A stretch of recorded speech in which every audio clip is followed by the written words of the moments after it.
Décembre 1944. Dans le nord-est de la France, les routes étroites des villages d'Alsace étaient couvertes de la neige tombée pendant la nuit. Le jour ne s'était pas encore levé. La visibilité n'atteignit même pas quelques dizaines de mètres, le brouillard et l'odeur de la poudre à canon se mélangeant. Progressant parmi les maisons en ruine au bord de la route, l'infanterie américaine savait que derrière chaque fenêtre pouvait se cacher un Panzerfaust et derrière chaque intersection, un canon anti-char. Les lourds chars Sherman en tête avançaient avec prudence, mais peinaient à manœuvrer dans les rues étroites. C'est alors que l'un des plus petits véhicules du convoi s'avança silencieusement. À première vue, il n'était pas impressionnant. Il n'avait pas de blindage épais et ne semblait pas non plus posséder un gros canon. Certains soldats pensaient même qu'il ne pourrait pas survivre sur un tel front. Pourtant, ce qui allait se passer quelques minutes plus tard allait montrer pourquoi ce petit char susciterait l'intérêt des historiens militaires pendant des décennies. Le bruit du moteur augmenta brièvement. Le char quitta rapidement le bord de la route gelée pour s'abriter derrière un bâtiment en ruine. Un nid de mitrailleuses allemand ouvrait le feu juste en face. Contrairement au char plus lent, ce véhicule surprit l'ennemi par ses manœuvres rapides et prit position de tir. Un seul obus précis réduisit au silence le plus grand obstacle devant l'infanterie. Quelques minutes plus tard, les soldats américains reprenaient leur progression. Tous les soldats témoins de cet événement ne purent cacher leur surprise.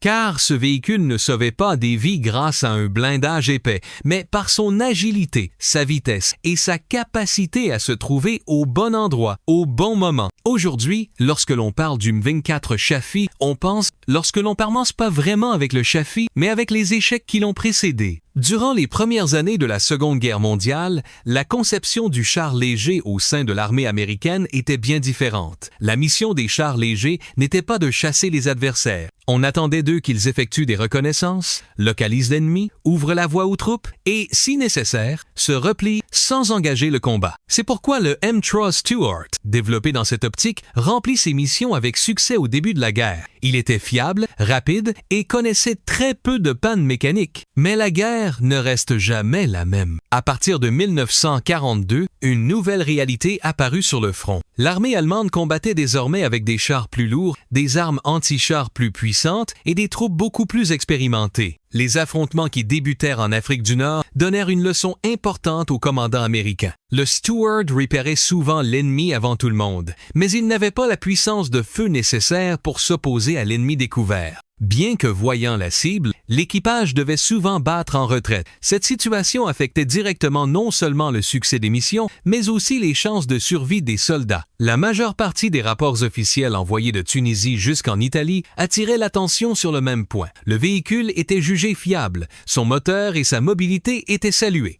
En contrepartie, il était clairement stipulé que le canon de 37 mm était désormais dépassé par la guerre. Dans le rapport d'un officier figurait cette phrase « Nous sommes les premiers à voir l'ennemi, mais nous ne sommes pas les premiers à le neutraliser ». Cette phrase nous parlait du désavantage que ce véhicule pourtant fonctionnel apportait à l'armée. Désormais, être simplement rapide ne suffisait plus. Les unités de reconnaissance opéraient souvent à des kilomètres des forces principales et devaient s'engager seules dans des combats imprévus. Le char léger devait être assez puissant pour combattre si nécessaire, sans pour autant perdre sa vitesse. C'était là le plus grand problème auquel les ingénieurs étaient confrontés. Ajouter un canon plus gros était facile. Le plus difficile était d'intégrer le canon sans que son poids ne ralentisse le char. Les ingénieurs américains travaillèrent pendant des mois sur différents prototypes. Lors des premiers essais, le poids augmentait rapidement, le système de suspension se révélait insuffisant et le véhicule perdait ses caractéristiques de char léger. Il fut alors décidé de changer non seulement la tourelle, mais toute la philosophie de conception. La coque fut remodelée, un système de suspension à barre de torsion plus avancé fut choisi et l'agencement intérieur pour l'équipage fut réorganisé.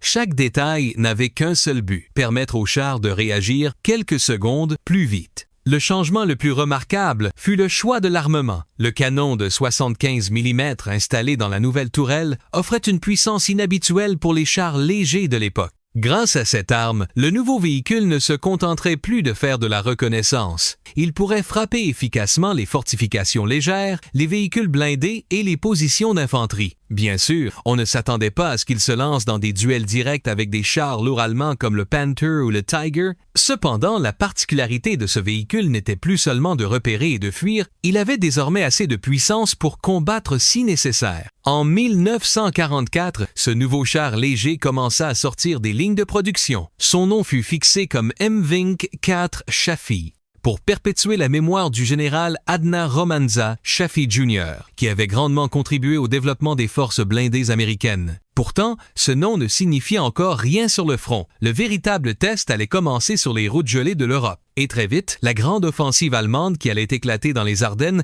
allait transporter ce petit char, de manière inattendue, au centre de l'une des scènes les plus critiques de la guerre. L'offensive des Ardennes, qui débuta en décembre 1944, fut le premier véritable grand test du M24 Chaffee. La neige abondante, les routes glacées et la ligne de front en constante évolution ralentissaient considérablement le mouvement des chars lourds. En revanche, grâce à sa structure légère, le Chaffee progressait beaucoup plus facilement sur les chemins forestiers étroits et dans les petites rues des villages. Sa mission n'était généralement pas de chasser directement les chars ennemis. Son rôle principal était d'effectuer des reconnaissances, d'ouvrir la voie à l'infanterie, de localiser l'ennemi et, si nécessaire, de fournir un appui-feu depuis des points inattendus. Ce rôle devint bien plus important que prévu au cours des derniers mois de la guerre. Des expressions similaires se retrouvent dans les mémoires de nombreux équipages ayant servi sur le front. Les commandants de Chaffee racontent que le plus grand avantage du char résidait moins dans sa vitesse que dans la confiance qu'il inspirait.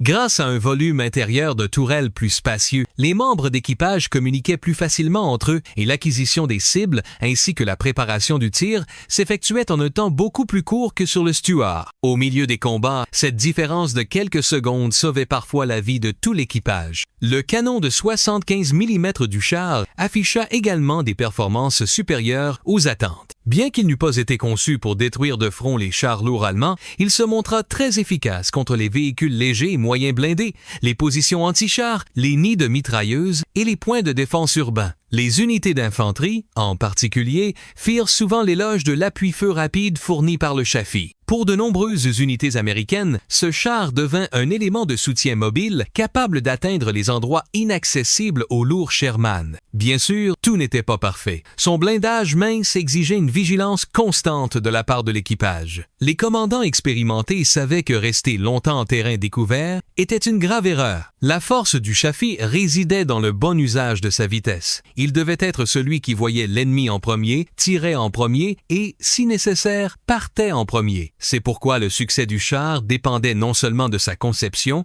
mais aussi de la discipline de l'équipage qui le servait. Durant les derniers mois de la guerre, lors de la traversée du Rhin, le Chaffee assuma également d'importantes missions. Il fut fréquemment utilisé pour sécuriser les têtes de pont, contrôler les routes devant les troupes en progression et donner l'alerte précoce en cas de contre-attaques allemandes soudaines. Grâce à sa capacité de déplacement rapide, les commandants américains pouvaient combler les brèches formées sur le front en un temps beaucoup plus court. Cela offrit un avantage majeur non seulement au niveau tactique, mais aussi au niveau opérationnel. À votre avis, la plus grande force d'un char léger devrait-elle être un blindage épais ou sa capacité à se trouver au bon endroit, au bon moment? Quand on regarde la dernière période de la Seconde Guerre mondiale, on voit clairement que de nombreux commandants préféraient la seconde option, étaient à nouveau sur le front. Cette fois, ils faisaient face au char T-34, 4,25 de fabrication soviétique. Cette lutte mit également en évidence les limites du Chaffee. Il se révélait insuffisant face aux chars moyens modernes, sa protection de blindage constituant notamment un sérieux inconvénient. Malgré cela, il fut l'un des véhicules qui fit gagner du temps aux troupes américaines durant les premiers jours de la guerre. Bien qu'il dût céder sa place plus tard au M40 et un Walker Bulldog plus puissant, il remplit avec succès ses premières missions critiques en Corée. L'héritage du M24 ne resta pas uniquement sur les champs de bataille. Les expériences acquises lors de son développement orientèrent directement les projets ultérieurs de chars légers américains. Le concept consistant à équilibrer la mobilité avec la puissance de feu devint l'un des piliers de la doctrine blindée américaine pendant de longues années. Le Chaffee prouva que la notion de char léger ne désignait pas seulement un véhicule petit et rapide, mais qu'il pouvait devenir un système de combat polyvalent